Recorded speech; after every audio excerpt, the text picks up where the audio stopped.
And lastly, you have the New York Jets, who are convincing themselves they can win with Aaron Rodgers at this point, as I guess he's blowing off mandatory practices to do drugs. You know, an ayahuasca retreat, I suppose, is where Aaron went. But I don't know. How do you make sense of the Jets and that situation? So listen, Aaron Rodgers is probably one of the most, not probably, is one of the most talented throwers of the football we've ever seen. Like, you can't argue with that on any level. Like, he's just brilliant when it comes to throwing the ball. In my opinion, he's become one of the most selfish and self-centered quarterbacks of my generation. And here's what I mean by that, Tyler. Robert Saleh is obviously on the hot seat. Obviously. What more could you do to undermine the soft footing that he's already on than to miss the mandatory minicamp? And here's what I mean by that. That schedule has been out since the Jets finished their season last year. Like, guys got emailed that schedule, right after the last game. So it's not like he hasn't known when mandatory minicamp is. I can understand. I got something to do. OTAs, week 2. I'm going to have to miss 3 of the OTAs. I'll be there for the 4th day. Or I got to come, then I got to leave. But being so selfish that you can't reschedule that other thing to be at mandatory minicamp, where you know there's going to be a lot of media because you're in New York. You know now you're going to put your head coach, your organization in a difficult spot because now they got to answer questions about why you aren't here. You don't think Mike Williams needs those reps with you coming over from the Chargers? You know, all of the stuff you like to do at the line of scrimmage from a signal standpoint. Like, you don't think, like, these guys need those reps? Like, you know, it just was selfish of him because he's known when this date was. Yeah, this is who Aaron Rodgers is. He's been selfish, narcissistic, self-centered, surrounded by yes men. You say no to him, you're out forever for a long time. But he's always been talented enough to justify the bullshit, right? Like, if you're the Packers, you'll put up with it because he's winning you 4 MVPs. You give him a $150 million contract. By the way, after you drafted Jordan Love, to see it through because he's still good.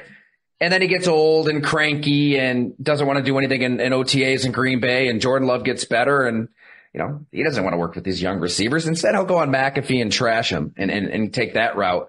So finally they let go, and the Jets were stupid enough to just sell their souls to this guy.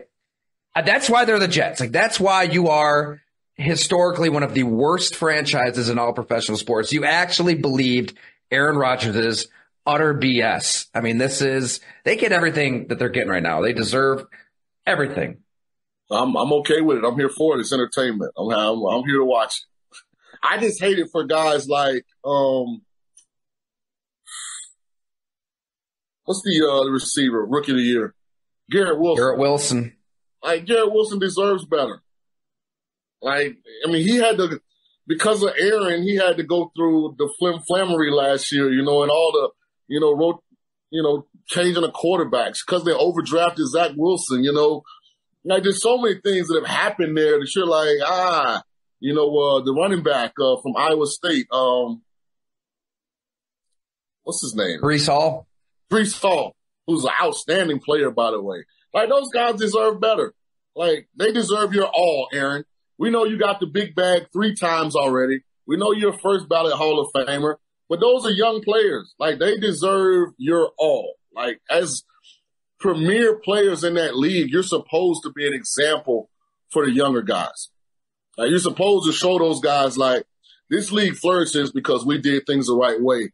Here's how we did them. You guys make sure that as you guys are going through your careers that you hold up these same standards.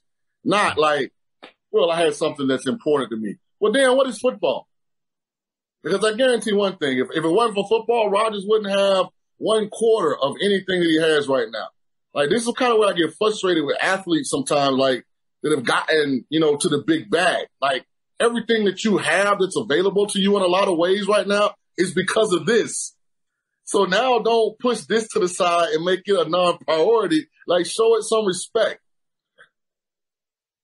Man, spineless. I mean, the Jets aren't going to speak up to him, are they? I mean, at this point, he's the assistant GM, he's the coach, he's everything. Yeah, he's everything.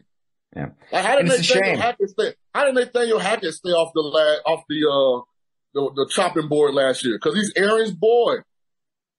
Like, they were terrible on offense, and not one time did you hear an announcer, anybody say Hackett's doing a bad job of scheming. It was all quarterbacks bad. Aaron's not here. Like, come on, man, because he's Aaron's boy.